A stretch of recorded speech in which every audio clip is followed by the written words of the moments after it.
The greatest theoretical physicist Stephen Hawking claimed that everything in the universe appeared due to the Big Bang. However, in his last works, the genius recognized the inconsistency of this version. Without the intervention of God, Hawking replaced the word God with higher intelligence or creator. In other words, thanks to the action of a great being or entity, or intelligent matter, located outside of time and space, all the laws of physics, all elementary particles, all parallel worlds were born. From the absolute, an ideal sphere without flaws, the construction of the world in which we live began. However, as well as many other worlds. But then what was the world like before the intervention of the Creator? Personally, we do not believe in God as a man who sacrificed himself for the sake of millions of other people. But at the same time, we cannot call ourselves atheists. In our opinion, it would be foolish to assume that all of us and everything around us appeared by chance. Accidents are not accidental. It was this paradigm that Stephen Hawking tried to convey to the scientific community in the last months of his life.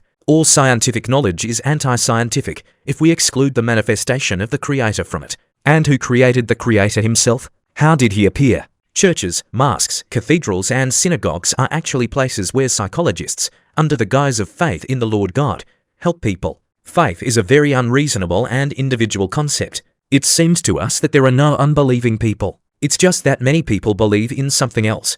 The Creator is in each of us. When he created the laws of physics, evolution, time, space, and the whole variety of worlds, he put himself into every particle from which the worlds are assembled. For some, the Creator is a superintelligent alien civilization. For others, the Lord is God. For the third, it is a kind of elemental force. Well, the fourth believe in a coincidence that brought us all to where we are now. Why the Creator created an infinite number of worlds? Scientists around the world are struggling with the mystery that Stephen Hawking approached. What happened before the universe appeared? It is a very difficult question, the answer to which everyone must find for himself, to go some way to awareness, to know the essence and believe in something of your own. The problem with the truth is that it can be different. When it comes to such in-depth knowledge, it's hard to get a consensus. If before the appearance of everything and everything in the universe there was static matter, then the inevitable engine of the beginning of the creation of the world should be a starting pulse of energy. Where does it come from if matter is static? All the particles of the ether that matter consists of are the same and are in a strictly honed connection with each other. Imagine an ice cube. If it is not affected by any laws of physics and energies, then it will remain an ice cube. So is matter. A push is needed to start the movement. To do this, you need to upset the balance in the absolute. Therefore, it turns out that the Creator's interference in the creation of all laws, energies, spaces, living and inanimate matter is inevitable. And who he is to you, you can decide for yourself. God, supermind, Creator, or absolute. The idea that a universe containing hundreds of billions of galaxies could have emerged from the void looks incredible. As Einstein showed, any mass is a frozen energy. However, the huge amount of positive energy trapped in stars and galaxies must be countered by the negative energy of gravitational attraction between them. In a closed universe, one that will shrink again over time, positive and negative energies must precisely balance each other. In other words, the total energy of such a universe is zero. The possibility of creating a universe from zero energy is amazing. From the point of view of quantum mechanics, a zero-energy universe is an interesting case. Let's assume that the total energy of the universe is exactly zero. Then, due to the relationship in uncertainty between energy and time as stated by the Heisenberg principle, the uncertainty in time becomes infinite. In other words, once such a universe emerges from the void, it can exist forever. As for the reason why the universe came into being, it's just a quantum probability. Stephen Hawking writes in the book The Great Plan, if the total energy of the universe must always remain zero and energy must be expended to create a body, how can the entire universe be created from nothing? That's why there must be a law like gravity. Since gravity attracts, the energy of gravity is negative. Work needs to be done to separate a gravitationally bound system, such as the Earth and the Moon. This negative energy can be balanced by the positive energy needed to create matter, but it's not that simple. The negative gravitational energy of the Earth, for example, is less than the positive energy of the billions of particles it consists of. A body such as a star will have more negative gravitational energy, and the smaller it is the particles it consists of are closer to each other, the greater its negative gravitational energy will be. But before the negative gravitational energy can become greater than the positive energy of matter, the star will collapse into a black hole, and the black hole will have positive energy. That's why empty space is stable. Bodies like stars or black holes can't just appear out of nothing, but the whole universe can.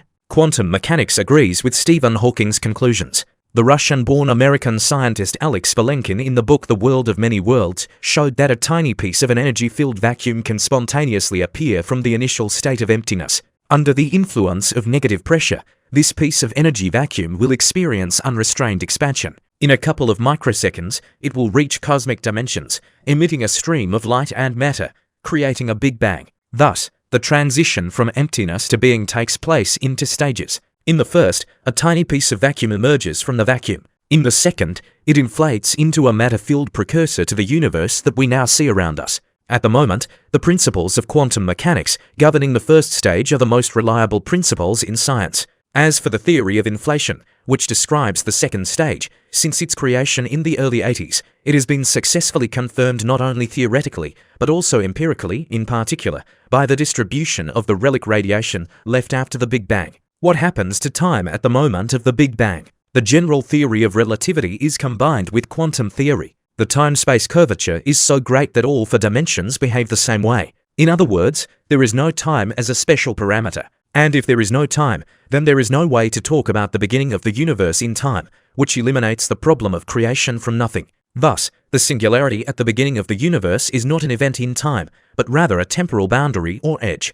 There was no time before her. Therefore, there was no time when nothing prevailed. And there was no emergence, at least in time. The universe has a finite age, even though it has always existed, if by always we mean all moments of time. If we leave aside the hypothesis of God, then what answers to the riddle of the existence of the world are left to us? Perhaps someday science will explain not only how the world works, but also why it works that way. While it was believed that the universe was eternal, scientists did not really care about its existence.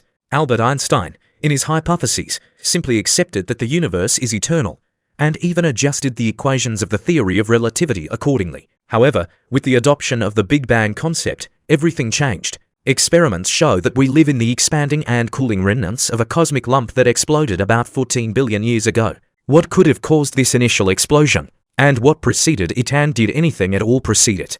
These issues are definitely within the competence of science, but any attempt by science to answer them runs into a seemingly insurmountable obstacle known as a singularity. If we trace the history of the expanding universe backwards, the universe will shrink until it turns into a singularity at the moment of the Big Bang. Here Einstein's theory is interrupted and cannot predict the beginning of the universe and the beginning of time. At this point, only the laws of quantum mechanics apply. Particles blurred through space move in all possible ways, and the universe can have an infinite number of prehistories.